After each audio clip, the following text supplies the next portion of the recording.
মায়া আড্ডা ঘরে আবার স্বাগত সবাইকে।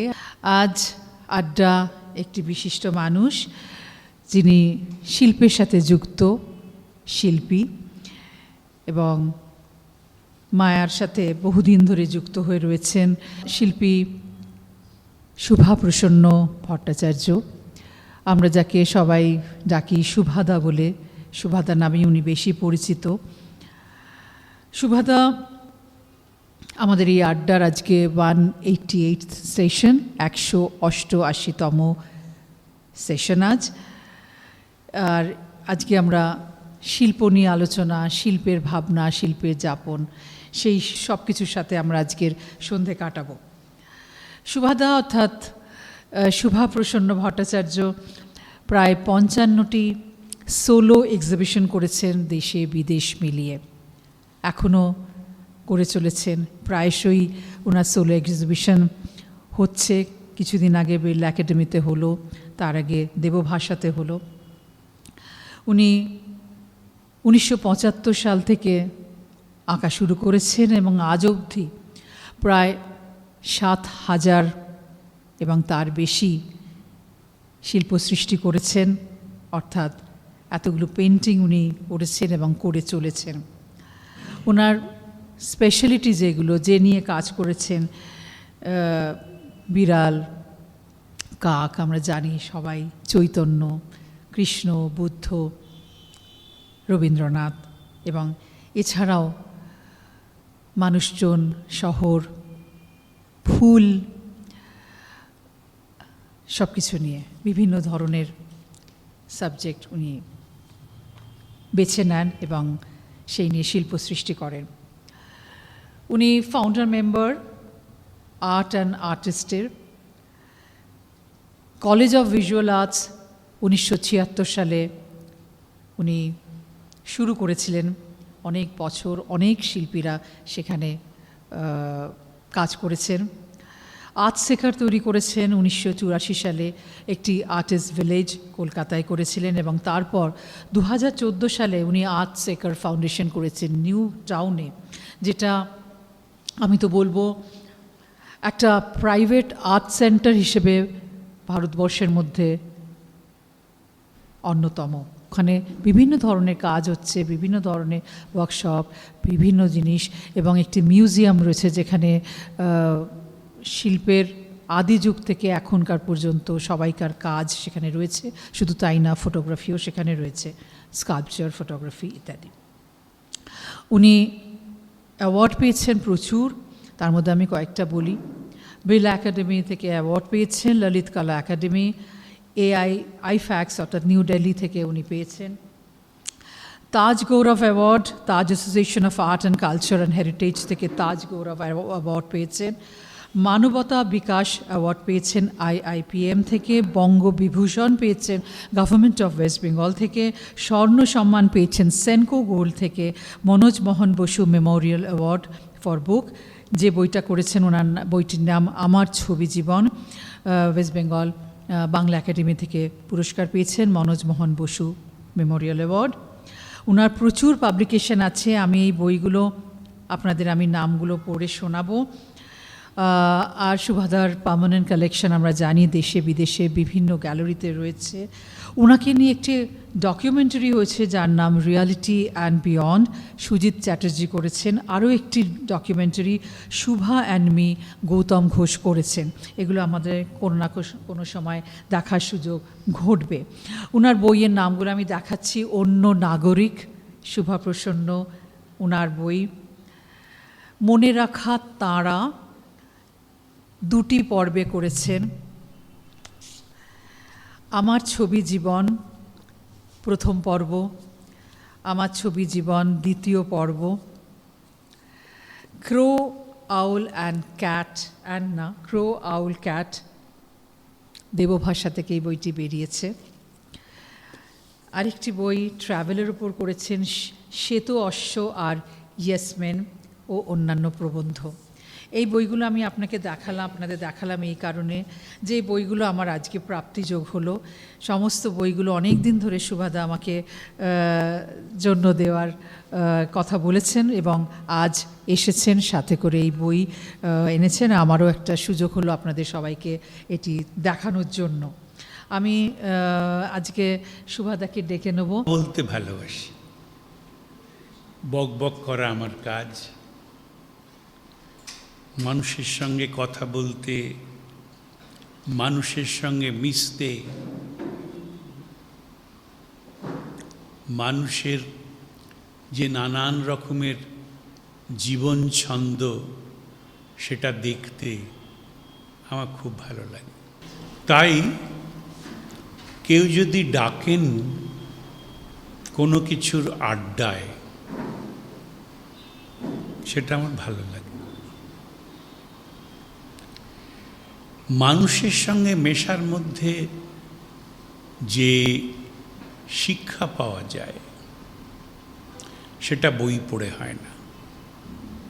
লক্ষ লক্ষ কোটি কোটি মানুষ, সকলের চোখ আছে, নাক আছে, মুখ আছে, হাত পা তো আছেই, কিন্তু কারোর সঙ্গে কারো মিল নেই। ঠিক তেমনি আমরা বলি বটে অমুকের সঙ্গে অমুকের স্বভাবটা মেলে, তা নয়।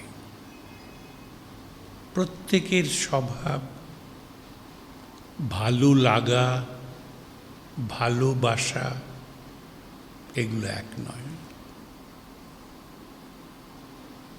আমার মনে আছে ছেলে বয়সে আমার এক বন্ধু ছিল, তখন আমার বয়স কত, 17-18 বছর। আমরা প্রায়ই ওর সঙ্গে অনেক জায়গায় যেতাম, বাইরেও গেছি একসঙ্গে। কিন্তু ওর পছন্দের সঙ্গে আমার কিছুতেই কিছু মিলত না। এই রকমই আমাদের টেস্ট, স্বাদ, জীবন। স্বাদ শব্দটা ব্যবহার করলাম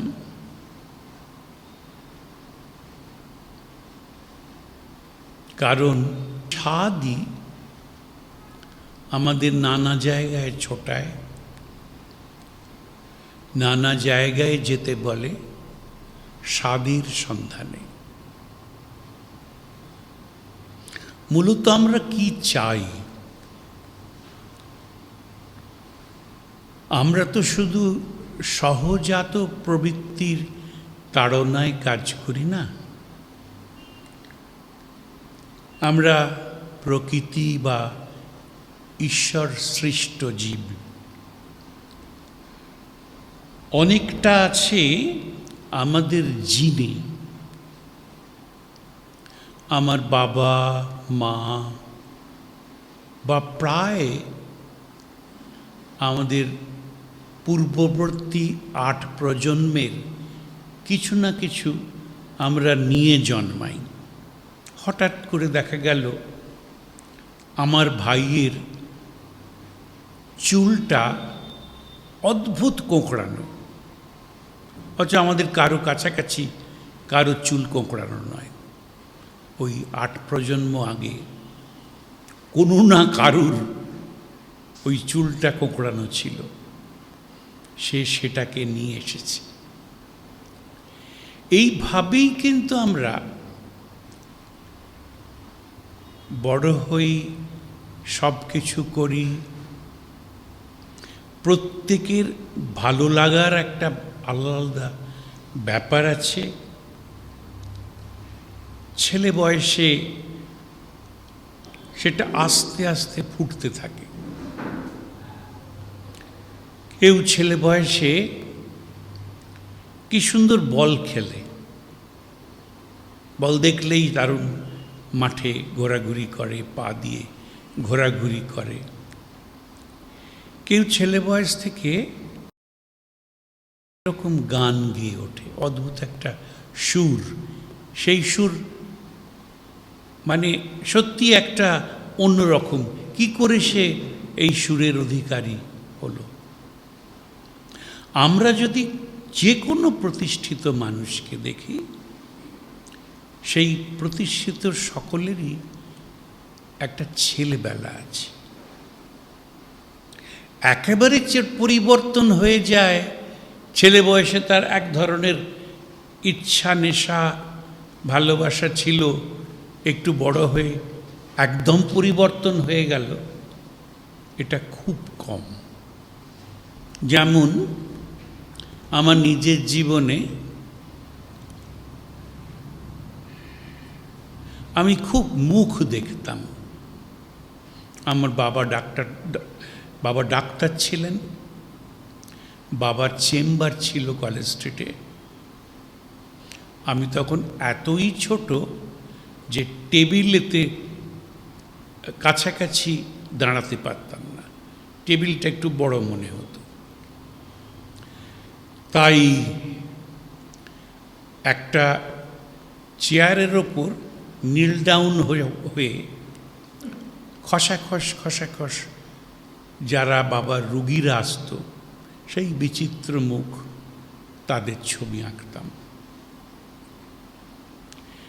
তারা খুব খুশি হতো যে একটা বাচ্চা ছেলে কীরকম মুখ এঁকে দিচ্ছে।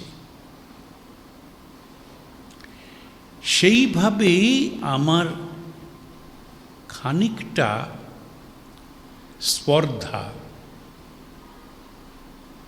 জন্মালো। আমি তো একটা কিছু পারি, আর সেই পারাটাই কাল হলো। আমি তখন মুখ খুঁজে বেড়াই, খবরের কাগজে যারা যারা মহান ব্যক্তি, রাষ্ট্রনায়ক বা কিছু যারা আসতেন, আমি তাদের ছবি আঁকার জন্যে নানা জায়গায় ঘুরে বেড়াতাম। আর তার জন্যে যে লোক সন্ধান করতাম, সেটাও আমাকে কেউ সেভাবে উৎসাহ দেওয়া বা সঙ্গে নিয়ে যাওয়া, কারণ আমাদের ভাই বোন, আমার বড়দা সকলে ডাক্তার। বাবা ভাবতেন যে একমাত্র পেশা ডাক্তারি পড়া, যাতে মানুষের সেবা করা যায়। সেটার আবার একটা কাহিনী আছে। বাবা শ্রীশ্রী মায়ের শিষ্য। যখন বাবার খুব মঠে যাওয়ার ইচ্ছে, শ্রীমায়ের কাছে থাকবেন এই রকম ভাবছেন, তখন আমার দাদু শ্রীমায়ের কাছে গিয়ে বলেছিলেন যে, দেখুন, আমার স্ত্রী মারা গেছেন অসুখে, গ্রামে কোনো ডাক্তার ছিল না। আমার ভাটপাড়ায় বাড়ি, নৈহাটি কাঁচরাপাড়া ভাটপাড়া এখানে। তো সেই কারণে আমার খুব ইচ্ছে আমার ছেলে ডাক্তারি পড়ুক। তখন শ্রী শ্রী মা বললেন, আমি ভেবে দেখি, আপনি পরের দিন আসুন। তারপরে শ্রীশ্রীমা বাবাকে বলেছিলেন, দেখ, তুই ডাক্তার হ, তাহলে পারে বাবার কথাও রাখা হবে, আমার কথাও রাখা হবে, কারণ সেটাও তো সেবা। সেইভাবেই বাবা ডাক্তারিকে সবচেয়ে মহান পেশা হিসেবে দেখতেন। আমি তো নাচার, আমি সেই কারণে আর শিক্ষিত হতে পারলাম না। আমি ছবি আঁকতে লাগলাম আর প্রশংসা করতে লাগলাম। এইভাবেই আমি সুনীতি কুমার চট্টোপাধ্যায় এরম বিখ্যাত বিখ্যাত মানুষ একদিন কিড স্ট্রিটেতে রুশ কনসুলেটে, রুশ ইয়েতে সংস্কৃতি কার্যালয়, যেখান থেকে সোভিয়েত ল্যান্ড, সোভিয়েত দেশ বেরোতো, সেখানে আমি চলে গেলাম। সেখানে একটা নেপালি দরওয়ান আমাকে বার করে দিচ্ছিল। ওপরের বারান্দা থেকে যে রাশিয়ান ভদ্রলোক, তার একটা কিউরিসিটি হলো, তিনি আমাকে ডেকে পাঠালেন ওপরে। আমি যখন ওকে আমার ভাষায় কোনো রকম করে বুঝিয়ে সুঝিয়ে বললাম আমার এই ইচ্ছে, তখন ও বলল পরীক্ষা দিতে। ওর মেয়েকে বসিয়ে আমাকে ছবি আঁকতে বলল। ও অবাক হয়ে গেল আমি ওকে তৎক্ষণাৎ ছবি এঁকে দিয়েছি বলে। ওই ভদ্রলোকই আমার মনে আছে ওই ইসকাস থেকে, ইন্দো সোভিয়েত সোসাইটি কালচার, ওর থেকে গভর্নর হাউসে একটা মিটিং ছিল। সেখানে রুশ প্রেসিডেন্ট ভোরোসিলভ, পরে ক্রুশ্চেভ, বুলগানিন এসেছিলেন। সেই ভোরোসিলভের সামনে আমাকে বসিয়ে দিল। আমি খচখচ করে ভোরোসিলভের ছবি আঁকলাম। সুনীল কুমার চ্যাটার্জি স্টেজে ছিলেন, আমাকে ডেকে বললেন আসতে। আমি আসাতে উনি আমি যে ওখানে বসে ওর ছবি এঁকেছি সেটা দেখালেন। তাতে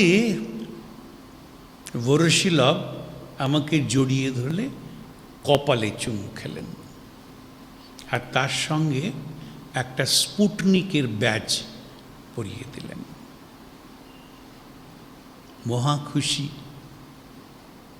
পরের দিন তো কাগজে ছেয়ে গেল, প্রেসিডেন্টের চুমু খেয়েছে, আমি ছবি এঁকেছি, এরম তো মজার খবর আর হয় না। সেই ইসকাসের মিটিংয়ে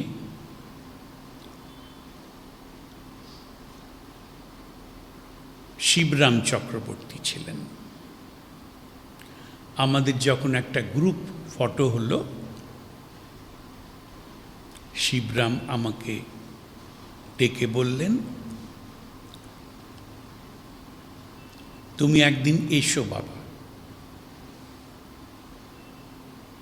আরও কয়েকজন এইরমভাবে খুব নামি বিখ্যাত লোক, তারা সিপিআই, একসময় তারা খুব নাম করা লোক ছিলেন। ইউএন ধর আছে ভবানী দত্ত লেনে, সেই ইউএন ধরের যে সেজ ছেলে, সেই সেজ ছেলেও সেখানে ছিলেন। উনি আমাকে জড়িয়ে বললেন আজকে সরস্বতী পুজোর আগের দিন বোধহয় গোটা সেদ্ধ খায় বা কিছু খায়, চলো তুমি। হ্যাঁ পরের দিন তুমি যদি আমার বাড়িতে আসো। তা আমার তো কলেজের থেকে ওখানে যেতে বেশি সময় লাগে না, আমি সেখানে গেলাম। সেই যে গেলাম, তাতে এত সুন্দর সম্পর্ক তৈরি হলো। তার বড় ছেলের নাম রাজেন্দর, রাজেন্দরের বড় ছেলে হচ্ছে বিমল ধর, যে বুক ফেয়ার করে। সেই বিমলধর, রাজেন্দ্র, আমরা ওদের ভাইটাই সবাইকে নিয়ে বারান্দায় বসে কি মজার সব খাওয়া দাওয়া করলাম। আর একটা হচ্ছে, একদিন আমি কলেজ স্ট্রিটে থাকি, মার্কেটটা উল্টো দিকে। আমি মার্কেটে যাব বলে খুব এদিক ওদিক তাকিয়ে ট্রাম রাস্তা ডিঙোব, যেই ডিঙোতে যাব দেখি খপ করে এক ভদ্রলোক আমার হাত ধরে ফেলল। সে আর কেউ না, শিবরাম চক্রবর্তী। শিবরাম চক্রবর্তী আমাকে নিয়ে কলেজ স্ট্রিট থেকে অনেক লজেন্স, বিস্কুট টিস্কুট এক প্যাকেট কিনে দিয়ে আমাকে বললেন, দেখো ভায়া, তোমাকে রুশ প্রেসিডেন্ট গালে চুমু খেয়ে এঁটো করে দিয়েছে, আমি এবার তোমার কপালে চুমু খাই। সেই কপালে চুমু খাওয়া, তারপরে সেই মুক্তারামবাবু স্ট্রিটে ওর মেষ বাড়িতে যাওয়া, আজীবন কাল আমাদের সম্পর্ক থেকে গেছে। বাড়ি ভর্তি, মানে মেঝে ভর্তি, যত ওষুধ খেতেন তার রাংতাগুলো ভর্তি করে রাখতেন। বাড়িতে উনি তখন বসুমতী, আনন্দবাজার, তাতে সব রঙ্গ রচনা লিখতেন, অল্প বিস্তর, এটা ওটা। সেই কাগজগুলো তলা থেকে ওপরে ছুঁড়ে দিত। সেই কাগজের যে দড়িগুলো, সেই দড়িগুলো উনি যে আরামকেদারায় শুয়ে থাকতেন সেই দড়িগুলো বেঁধে রাখতেন, সেটা ওর গদি হয়ে যেত। আর জামা বদল করার জন্যে উনি কখনো অন্য কোথাও যেতেন না। উনি যে ডাইং ক্লিনে জামা কাচতে দিতেন সেইখানে প্রথমে জামা খুলে কাচতে দিতেন আর কাঁচা জামাটা পরে দিতেন। এরকম সহজ সরল জীবন আমি খুব কম দেখেছি। যে মেষবাড়িতে থাকতেন সেই মেষবাড়ির তলায় বড় কড়াইতে করে ভাত সেদ্ধ হতো। সেই ঘরে ঢুকলেই একটা ভাতের চোঁয়া গন্ধ ছিল। আর কাঠের সিঁড়ি, তার রেলিং ছিল, কিন্তু তার পাশে পাশে যে লোহার শিক থাকে সেগুলো একটাও ছিল। তা আমি সেই বাড়িতে উঠে দেখতাম উনি আছেন কিনা। উনি যদি না থাকতেন উনি লিখতেন, শিবরাম এখন বাড়ি নেই, ঠিক আছে, চলে যেতেন। আর যেদিন পেতাম সেদিন তো আর কথাই নেই, কত আড্ডা করেছি ভাবা যায় না। তার সেই শেষ জীবনে ওর অনেক ভাইপো ভাইঝি, যারা সমস্ত ওর হিতাকাঙ্ক্ষী বলে উনি ভালোবাসতেন তাদের, সেই সব ভাইপো ভাইঝিরা ওর সমস্ত টাকা পয়সা নিয়ে নিল। একটা বইয়ের দোকান করে দিয়েছিলেন কলেজ স্ট্রিট মার্কেটে, ভাইপো ভাইঝির বইয়ের দোকান। প্রায় সব লুটপাট করে দিল। আমার যখন শেষ দেখা হলো, উনি খুব মাংস খেতে চেয়েছিলেন। আমি তখন নিয়ে গিয়েছিলাম আমার শ্বশুরবাড়িতে। সেইখানে মাংস খেয়ে খুব তৃপ্তি করে বাড়িতে ফিরেছিলেন। আমি একদিন গেছি একটা বোর্ড নিয়ে, তুলি নিয়ে, রং নিয়ে। দক্ষিণের আলো একদিকে এসে পড়েছে, আর ওই প্রতিভাবান মানুষের গোল গোল চোখ খানিকটা নজরুলের মতন। আমি ওর পোর্ট্রেটটা করেছিলাম। সেই পোর্ট্রেটটা এখনো আমার মিউজিয়ামে আছে। এই হলো আমার শৈশবকাল বা শৈশবের জীবন। সেই থেকে ছবি এঁকে চলেছি। সারা পৃথিবী ঘোরার সুযোগ হয়েছে। একটা না একটা যোগাযোগ থেকে, তাও একটা মজার ব্যাপার।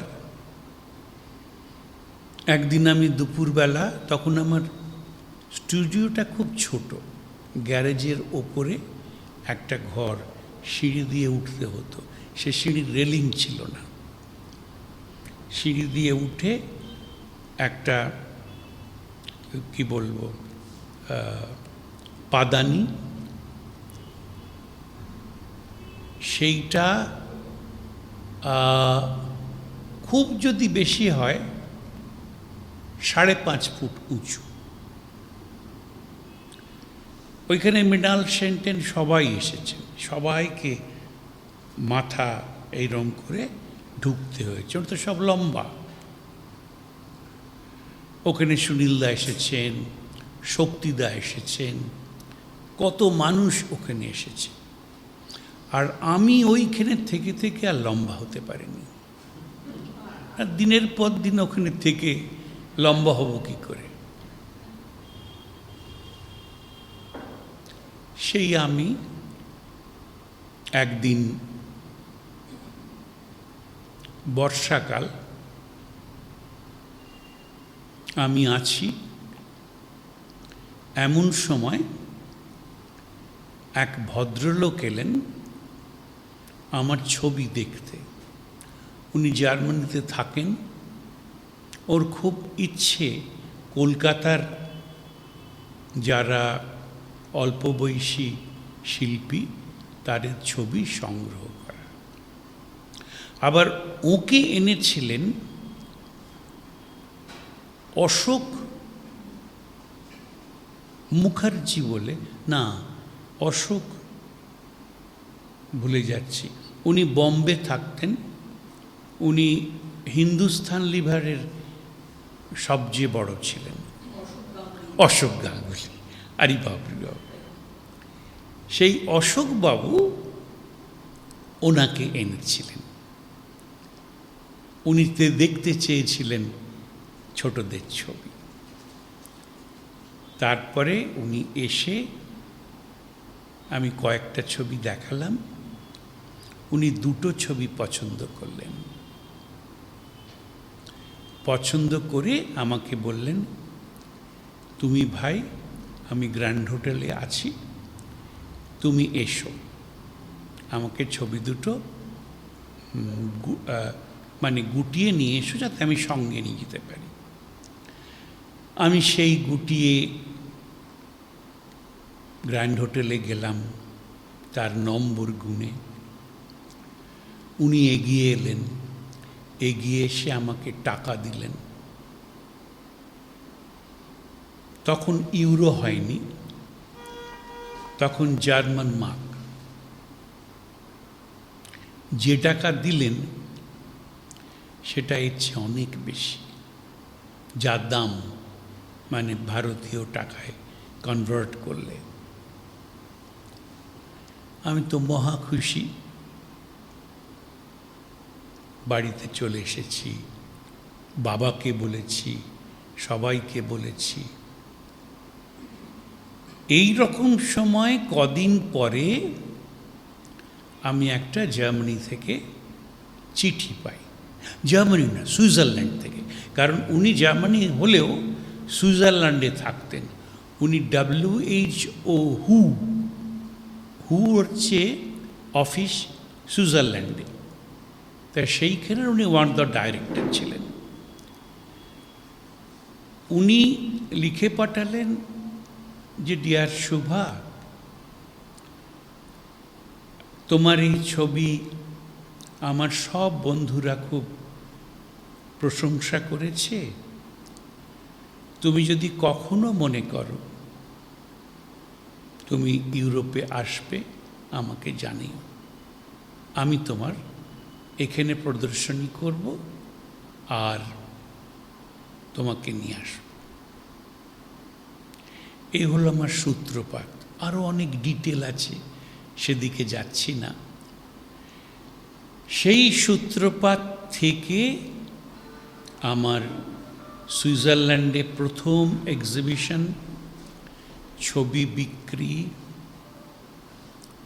আমার হাতে অনেক পয়সা, সুইজারল্যান্ডটা দেখা, নতুন শহর এবং পুরনো শহর অনেক তফাৎ। ওই জেনিভাতে যেদিন বেশি ট্যুরিস্ট আসত সেটা বুঝতে পারা যেত, ওখানে একটা ফোয়ারা ছিল, সেদিন সেই ফোয়ারাটা খুব উঁচু হয়ে যেত। এইভাবে অনেক মানুষের সঙ্গে যোগাযোগ হয়েছে। জেনিভাতে আমার এক্সিবিশন খুব সফল হয়েছে। ওই যোগাযোগ থেকে জার্মানিতে গেছি, বহুবার জার্মানিতে এক্সিবিশন করেছি, বহু মানুষের সঙ্গে আমার সম্পর্ক তৈরি হয়েছে। তখনও কিন্তু গুন্টার গ্রাস কে আমি জানি না, তার অনেক পরে গুন্টার গ্রাস তার সঙ্গে দেখা হয়। তিনি থাকতেন বারুইপুরে, এসেছিলেন, এসে উঠেছিলেন। তা আমি ওর সঙ্গে দেখা করতে যাই, কারণ ম্যাক্স মুলার ভবনের পার্টিতে ওর সঙ্গে আলাপ হয়। সেই কথা মতো ওর বাড়িতে যাবার পর উনি বলছিলেন যে আমি শহর থেকে এতটা দূরে আছি, আমি কলকাতাকে দেখতে চাই, কিন্তু এখানে খুব অসুবিধে, ওই ভিড়ের ট্রেনেতে যাওয়া আসা, আর রিক্সা চড়লে তারা নানান রকম পয়সা চায়। ওর সঙ্গে এসেছিলেন উটে, ওর স্ত্রী। উটে অত্যন্ত ভালো এসরাজ বাজাতেন, পিয়ানো, আর ছোটোটাকে কি বলে, অর্গান, সরি, অর্গানটা বাজাতেন। তা আমি সেই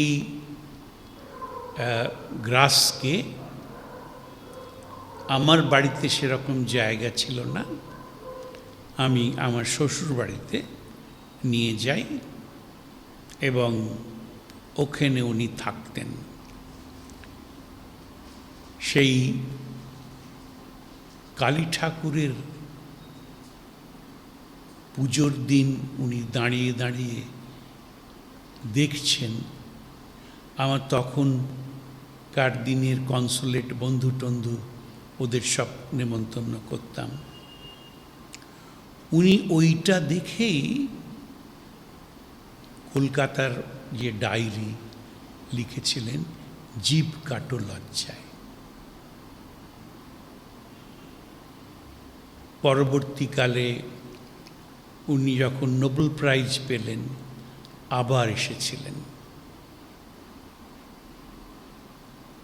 সেই সময়ও আমরা ওকে নিয়ে কত জায়গায় ঘুরেছি, দেখিয়েছি।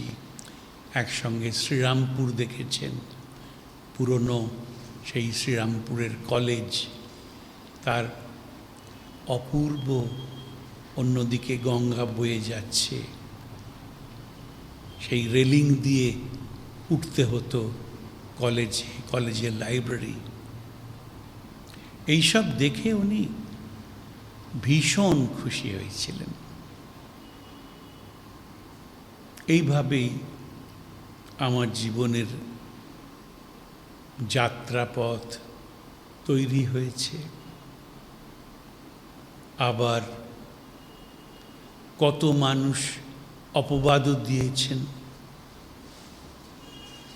উনি দাঁড়িয়ে আছেন আমাদের লেক টাউনের রাস্তাতে, একজন ভদ্রলোক চিনতে পেরে ওকে বলেছেন, তুমি শুভাপ্রসন্নর কাছে যাও, দেখবে ও কিন্তু মাফিয়া, ওকে নিয়ে বেশি ঘোরাঘুরি করো না।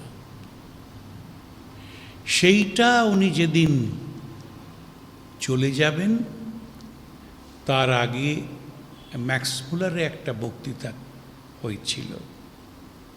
সেই বক্তৃতায় উনি আমার অভিজ্ঞতাটা ব্যক্ত করেছিলেন। শিবরাম চক্রবর্তীকে যখন মিট করে ওই 16-17 বছর বয়স, কারণ তখনও ট্রাম রাস্তা ডিঙোবার মতন সাহস হয়নি। আমি হুসেনের সঙ্গে খুব ভালো আমার সম্পর্ক ছিল, উনি ভালোবাসতেন। এছাড়া এখন জীবিত আছেন, কিন্তু খুব শরীর খারাপ। তিনি ভুলে যাচ্ছি, দিল্লিতে থাকেন। বলো তো, হ্যাঁ, মানু পারেকের সঙ্গে অনেক পরে হ্যাঁ, আরও সিনিয়র। উনি আগে ব্যাংকে চাকরি করতেন। কিষেন খান্নার সঙ্গে আমার খুব ভালোবাসা ছিল। তারপরে আরেকজন ল্যান্ডস্কেপ করতেন, খুব ভালো ল্যান্ডস্কেপ করতেন। হ্যাঁ, রামকুমার। এই তো আপনারা সব জানেন, রামকুমার। এরা সব আমাকে খুব ভালোবাসতেন, যোগাযোগ ছিল। সময়ে সময়ে চিঠিপত্র দিয়েছি, নেমন্তন্ন করেছি, এই রকম। আর মানুদা তো আমার পরিচিত। মানুদা স্ত্রী, ওরা আসলে কলকাতায় থাকতেন, সেই সূত্রেই আমার সঙ্গে বেশি যোগাযোগ। ওরাটা কলকাতার ওপরে খুব মোহ ছিল, ভালোবাসা ছিল। আর একজন কলকাতাতে খুব আসতেন, ভিভান সুন্দরম। ভিভান আবার ওই বিখ্যাত শিল্পী, হ্যাঁ, অমৃতা শেরগিলের বোনের ছেলে। তো এইসব নানানভাবে নানান পরিচয়। হ্যাঁ, আমি স্বয়ং শিক্ষিত হলেও আমি ইন্ডিয়ান আর্ট কলেজে পড়েছি, কিন্তু ইন্ডিয়ান আর্ট কলেজ যে খুব ভালো লাগতো তা নয়। কারণ আমি পোর্ট্রেট করতে পারি, আমাকে চার্ট ড্রয়িং দিয়েছে। আমার ওতে মনে হতো কেন আমি চার্ট ড্রয়িং করব, বা স্টিল লাইফ করতে যাব, সব পেন্সিলে। যে মাস্টারমশাই ছিলেন গণেশদা, তাকে কখনো ভুলিনি। তিনি হাওড়া থেকে আসতেন।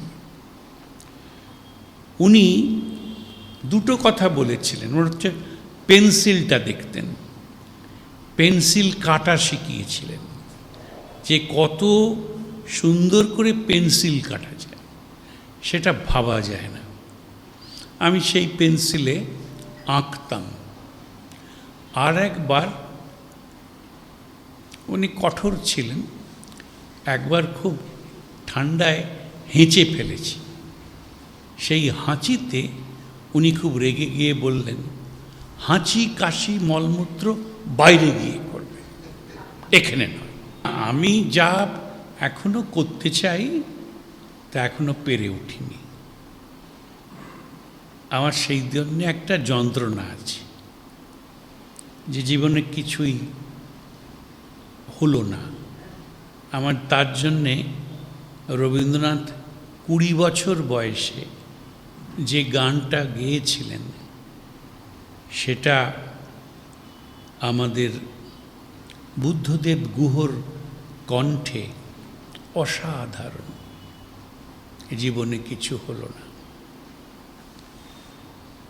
সেটা আমার ভীষণ ভেতরে ভেতরে বাজে। আর্টস একর গড়েছিলাম, আমার একটা আর্ট কলেজ ছিল, তাতে বহু ছাত্রছাত্রী আসতো, অনেকে ওইখান থেকে অনেক বিখ্যাত হয়ে গেছে। সেই ছাত্রছাত্রীরা আমার দিকে চেয়ে থাকতো, যেন আমাকে ছাড়তে চাইতো না। সেই কারণেই আমি এয়ারপোর্টের ধারে কিছু জমি নিয়ে আর্টস একর গড়ি। সেখানে অনেক ওয়ার্কশপ ছিল, গ্যালারি ছিল, এইসব অনেক মানুষ, অনেক ছেলেমেয়েরা শিখতো। কটেজ ছিল, সেই কটেজে অনেকে থাকতো, ক্যান্টিন ছিল, যেমন যেভাবে হয় করা যায়। সেইটাই পরবর্তীকালে একটু অসুবিধে হলো। তারা একটু অন্যরকম পথে চলে গেল, কিছু মানুষের মানে ঈর্ষায়। আমি তার বহুদিন পরে, যখন আমার অনেক পয়সা টয়সা হলো, আমি তখন এই রাজারহাটে প্রায় 4.5 একর জমি নিয়ে আমার সঞ্চয়ের 19 লক্ষ টাকা দিয়ে এই আর্টস একর গড়ে তুলি। আর এই আর্টস একরের আমার ডিজাইনার পার্থরঞ্জন দাস, খুব নামকরা একজন আর্কিটেক্ট, সেই উনি তার ডিজাইন করে দিয়েছিলেন। আর এখানে অডিটোরিয়াম আছে, থাকার জায়গা আছে, মানে সব কিছুই, অ্যাম্পি থিয়েটার আছে, বহু মানুষ এখানে ভাড়া নেন, সিনেমার শুটিং হয়, নানাভাবে আমাদের কাজকর্ম হয়। এইসব মিউজিয়াম তো আছেই। সেই মিউজিয়ামে প্রায় 850টা ভারতবর্ষের বিভিন্ন শ্রেষ্ঠ শিল্পীর ছবি আছে। বহু মানুষ দেখতে আসেন ওই মিউজিয়াম। আমাদের খাবার একটা ব্যবস্থা আছে খুব ভালো, বাগান আছে, ফোয়ারা আছে, এই সবই একটা মনের মতন করে তৈরি করা। তার ঢুকতে গেলেই মাথার ওপরে একটা 11 ফুট বাই 12 ফুট মায়ের মূর্তি আছে। মানে আমাদের দুর্গা মায়ের যে একটা অদ্ভুত মূর্তি, সেই মূর্তিটা, ওটা মূর্তিটা আমি দেখেছিলাম ঢাকাতে একটা সেকেন্ড হ্যান্ড মার্কেটে, একটা পানদানি, মাঝখানে পান আর চারদিকে মশলা, সেই যে মুখটা, সেটা আমাকে খুব হন্ট করত, প্রায়ই দেখতাম। তারপরে এইটা গ্লাস ফাইবারে এইটা গড়ে টাঙানো আছে। অনেক কথা, অনেক কিছু হয়তো ছবিতে ব্যক্ত হয় না, ভেতরের অনেক ইচ্ছা জমে থাকে, তাই লিখে যাই পর পর পর পর। অনেকগুলো বই লিখেছি, যাতায়াত করেছি যেখানে, তার মেমোয়ারগুলো। আগে প্রতিদিন পত্রিকায় এডিটোরিয়াল পেজে একটা কলম বেরোতে, সেই কলমে আমি প্রত্যেক সময় লিখতাম রোববারে। সেই কলমগুলো থেকে একটা বই হয়েছে। এইসব আমার সঙ্গে আমার পর গৌতম ঘোষ একটা ফিল্ম করে, ডকুমেন্টারি, হ্যাঁ, শুভা অ্যান্ড মি। গৌতম আমার সঙ্গে জার্মানি গিয়েছিল, ওর বাড়িতে হয়েছে। তা একটা কাগজে আমরা দুজনের ছবি আঁকি। সে আমি এঁকেছিলাম কাক, আর উনি এঁকেছিলেন একটা মানুষের মুখ। তাইতে উনি সই করেছিলেন শুভা অ্যান্ড মি। সেইটাই ছবিটার নাম। না না, সেরকম কোনো কিছু না। উনি খুব ঘৃণা করতেন। আর ওর অদ্ভুত হচ্ছে, যেটা বিখ্যাত বই টিন ড্রাম, সেটার হচ্ছে ওই নাৎসির সময় একটি ভদ্রমহিলা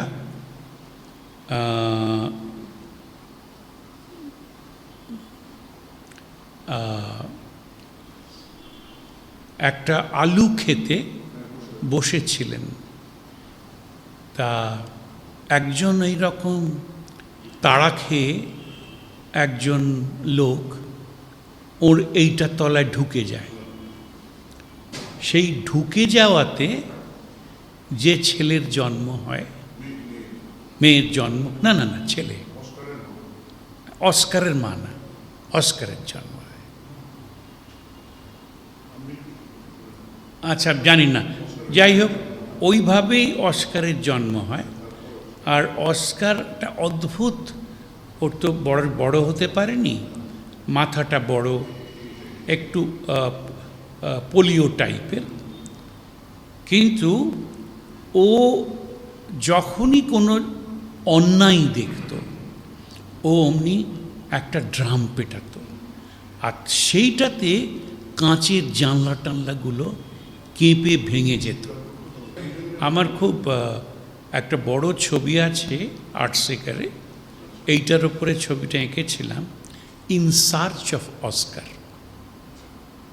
সেটা আমি কলকাতার কিছু ছেলে মেয়েদের নিয়ে গ্রাস ঘুরছেন, এই আর কি। না, আমার মনে হয় আমাদের ওই যেটা অডিটোরিয়ামের পাশে যে জায়গাটা, ওখানে আমাদের বাঙালি, ভারতবাসী সর্বদিক থেকে যারা অত্যন্ত স্মরণীয়, তাদের ছবিগুলো রেখেছি। সেখানে সত্যজিৎ রায় রয়েছেন বড় আকারে, রবীন্দ্রনাথ আছেন, নন্দলাল বসু আছেন, রামকিঙ্কর আছেন, হ্যাঁ হ্যাঁ, রবীন্দ্রনাথ ঠাকুর, রামকিঙ্কর, আলাউদ্দিন। কারণ এদের বিকল্প কিছু হয় না, চিরকাল বেঁচে থাকবেন।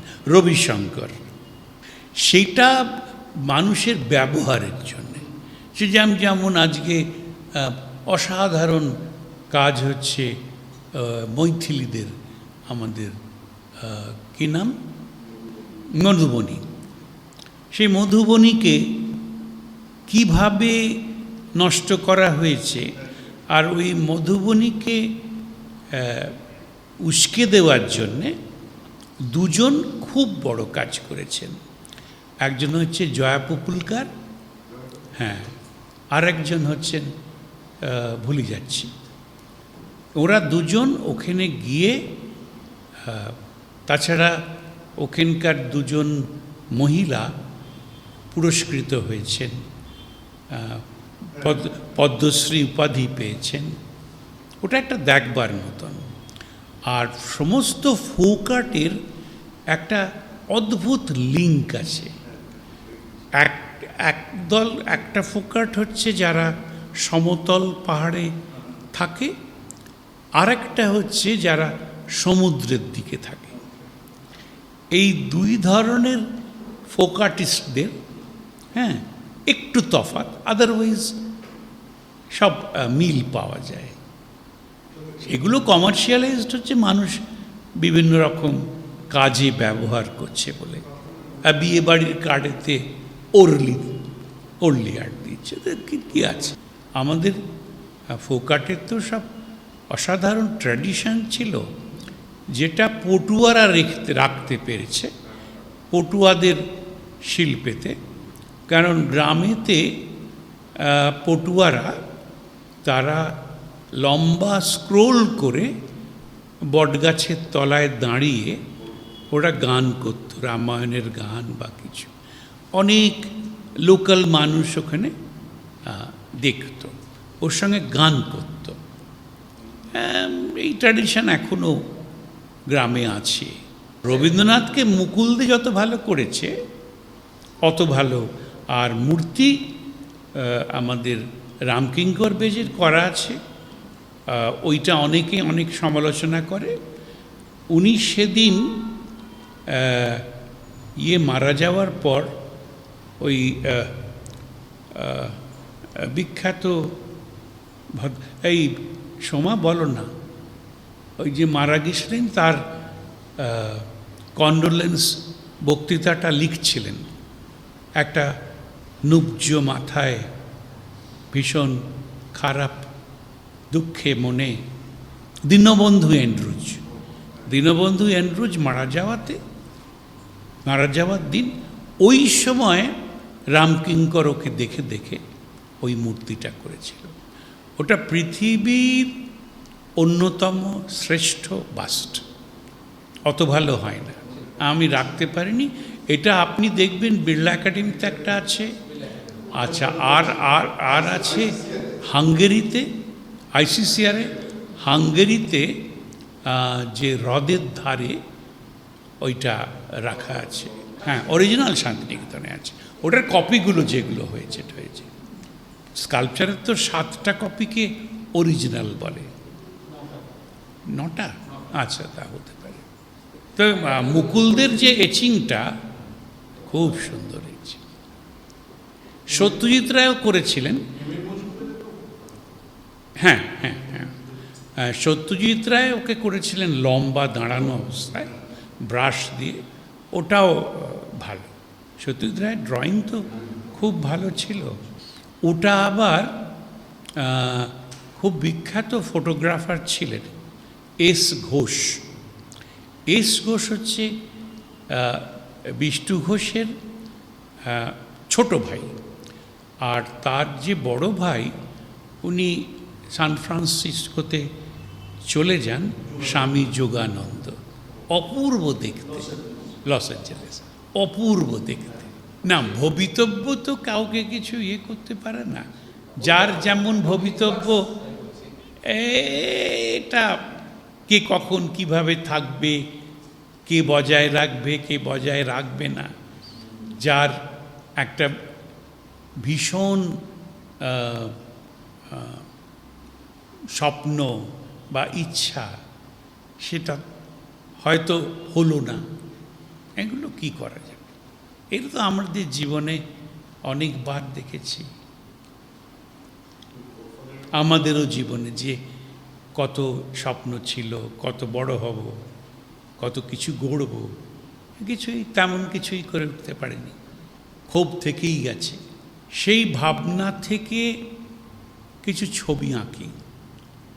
সেটা যখন হয়তো 70টা 50টা কি আরও বেশি হয়ে যায়, তখন ভাবনা পাল্টে যায়, তখন আবার একটা নতুন কিছু। সেই জন্যে আমার যদি কখনো দেখেন, একেবারে গোড়ার দিকে এক ধরনের সিরিজ ছিল ম্যান অ্যান্ড স্পেস, তারপর আস্তে আস্তে আস্তে আস্তে টেলিভিশন অনেক রকমের। তারপরে তো ধরুন আমার খুব ইচ্ছে হলো কলকাতার উপর ছবি আঁকব। সেই ওই কলকাতার উপর অসংখ্য ছবি এঁকেছি। এবং সেগুলোতে কলকাতাতে যেমন একটা ধোঁয়াশা থাকে, সেই ধোঁয়াশা দেখাতাম। এবং সেইভাবে অনেক কাকের ছবি এসেছে। কাক হচ্ছে অদ্ভুত একটা জীব, যে যুঝতে পারে মানুষের সঙ্গে। ও অদ্ভুত রকম চতুর। মানে আমরা হয়তো রাস্তা দিয়ে যাচ্ছি, ও হয়তো কোনো খাবার সন্ধানে যাচ্ছে, ও ঠিক লক্ষ্য রাখলো যে আমার চলার গতি, আমি যাতে ওকে বাধা না দিই। তারপরে কি এমন পাখি যে শহরের সমস্ত নোংরা খাবার খেয়ে তার গাটা কিন্তু চকচক করে। হ্যাঁ, পেঁচাও আমার কাছে অদ্ভুত লাগে, কারণ ওর চাউনি, ওর যে তাকানোগুলো, সেটাও আমি অনেক দিন আগে একদিন রাত্রিবেলা আমার কলেজের বাড়ির দোতলায় সামনের বাড়ির ছাদের কার্নিশে একটা সাদা পেঁচা দেখেছিলাম। সেই সাদা পেঁচাকে অনেক খোঁজার চেষ্টা করেছি, সেই খোঁজার চেষ্টাতেই এতগুলো হয়েছে, অনেক, অসংখ্য। আমি যে কত পেঁচা এঁকেছি ধারণা করে না। কাকের উপর বই আছে, দেখছি সেগুলো কি করা যায় না। শুভা তো দুর্গার নাম, বাবা জপ পুজো করতেন ভোরবেলা, সেই আমি যখন হই বাবার মুখ দিয়ে এই নামটা বেরিয়েছে। তাই এখন আমি চ্যাপলিন করছি, বলেছি বোধহয়, অসংখ্য চ্যাপলিনের ছবি আঁকছি। ওরম একটা ক্যারেক্টার, ওরম একটা অদ্ভুত রকম ওর পোজ টোজ সব কিছু। যদি আমরা মডার্ন টাইমস দেখি, দ্য কিড দেখি, এগুলো ভোলা যায় না ওর যে পোজ। আমার মনে হয় এই শতাব্দীর পিকাসো আর অন্যদিকে চ্যাপলিন, এরম দুই ট্যালেন্টেড আর জন্মায়নি। ভারতবর্ষ যদি হাইড্রোজেন বোমা ছাড়ে তাহলে সবল হয়ে যায়, আমরাও সবল হয়ে যাব। আমাদেরও চারিদিকে সুনাম হবে। নির্ভর করে তো, আমরা তো তৃতীয় বিশ্বের নাগরিক। সেই কারণে কেউ কেউ যেমন চলে গেছেন, থেকেছেন, সুনাম করেছেন।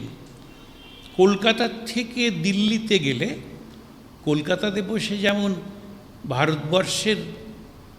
ভারতবর্ষে নাম ছড়াতে পারে, দিল্লিতে থাকলে বিশ্বে নাম ছড়াতে পারে। যেমন আমাদের সে জুনিয়র পরেশ মাইতির ছবির দাম, তার বিশ্বজোড়া নাম, এগুলো একটা হয়েছে। বা শক্তি বর্মন টর্মন, এরা তাই হয়েছে। শক্তিদার মেয়ে, শক্তিদার স্ত্রী, সবাই ছবি আঁকেন এবং ওরা দিল্লিতে বেশ ভালো ভাবে আছেন। এখন বয়স হয়েছে, ওটা আলাদা কথা। যোগেনদা অত্যন্ত বড় মাপের শিল্পী, তিনি সুনাম অর্জন করেছেন সর্বত্র। কিন্তু ওর সবচেয়ে বড় অঙ্গ হচ্ছে কপাল। কারণ এই কপাল নিয়ে কেউ কখনো জন্মায় না। ওই সাদা কালো ড্রয়িং করে এবং তার যা দাম, তার যা খ্যাতি, এবং ওগুলো খুব ক্যাজুয়ালি আঁকা। সেই ক্যাজুয়ালি কাজ করে উনি সত্যিই বিখ্যাত হয়েছেন। সেই কারণে ওর সমস্ত অঙ্গের চেয়ে সবচেয়ে বড় অঙ্গ হাত নয়, কপাল। আমি সরাসরি বললাম, কিছু মনে করবেন না, আমি তাকে কখনো ডিসরেসপেক্ট করি না। না, ড্রয়িংটা তো কি, ড্রয়িংটা জানতে হয়। যার ড্রয়িং সেরকম ভালো নয়। তারপরে শুনুন, কেউ যদি তার দুর্বলতাটাকে ভালো করে বুঝতে পারে তাহলে পারে সে বড় হয়। যেমন কারোর হাস্কি ভয়েস, কিন্তু ওই হাস্কি ভয়েসে যদি গান করে সেই গান তার সারা পৃথিবী, সারা মানুষের কাছে ছড়িয়ে যায়। ঠিক তেমনি অনেক মানুষের হয়তো ড্রয়িংয়ে দুর্বলতা আছে, সেই দুর্বলতাকে মুঠি করে ধরে যে কাজ করছে সেটাই তার বড় হয়ে যাচ্ছে।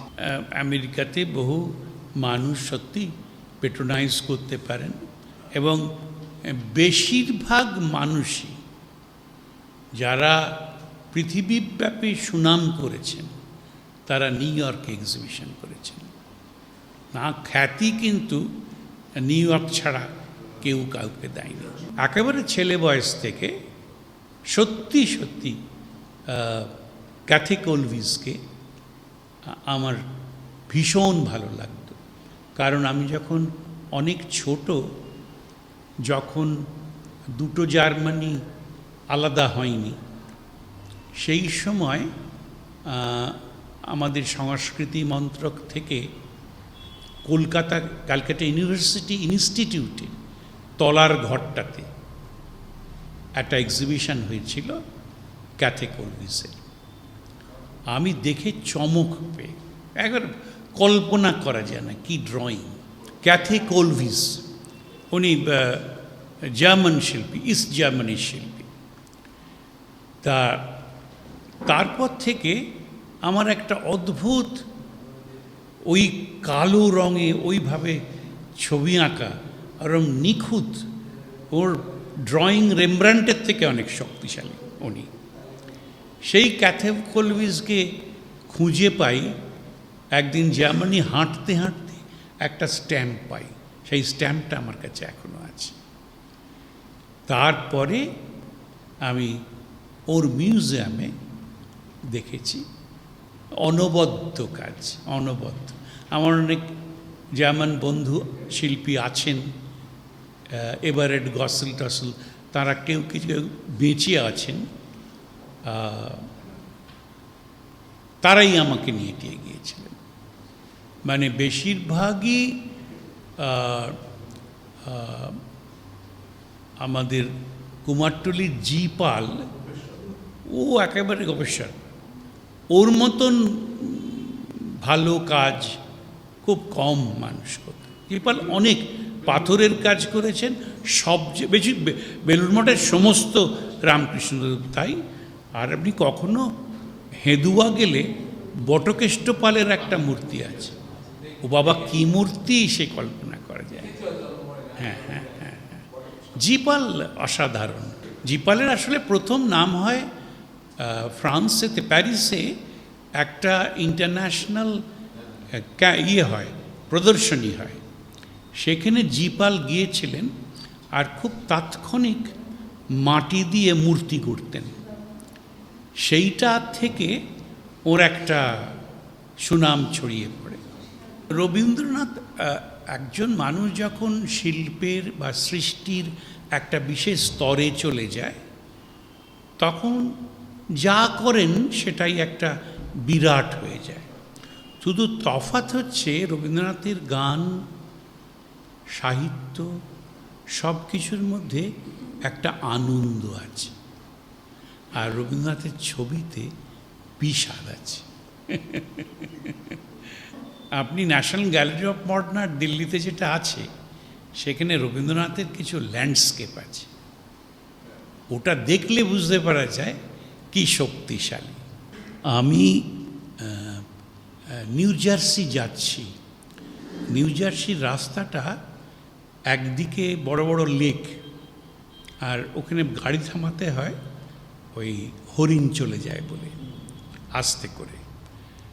সেইখানে যিনি আমাকে গাড়িতে নিয়ে যাচ্ছেন, বহু বছর আগে তিনি গাড়িতে ইন্দ্রনীলের গানের সিডি চালিয়েছিলেন। সেই যে স্মৃতি আছে, ওর গলাটাও একেবারে অসম্ভব ভালো গলা, একটা ভারী একটা, হ্যাঁ সত্যি তাই। এটা তো একটা জন্মগত ব্যাপার।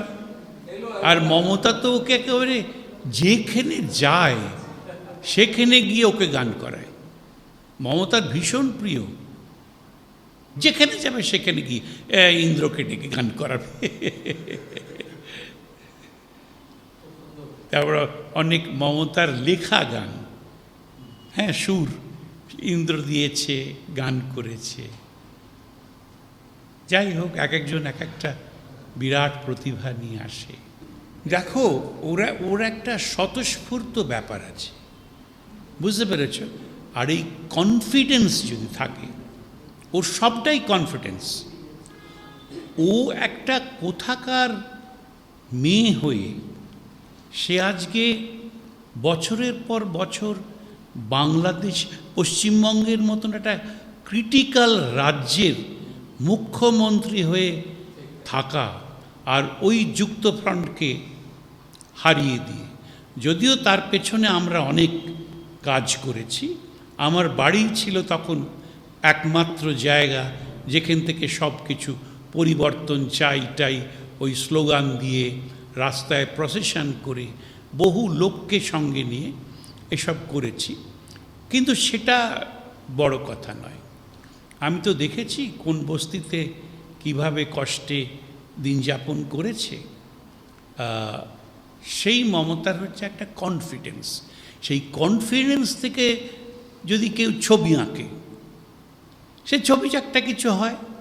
অনেকের কি হচ্ছে আমি জানি, আমি অনেককে শেখাতে গেছি, তার ভীষণ শখ, অনেক আগের কথা বলছি, তিনি আমার কাছে ছবি আঁকা শিখবেন।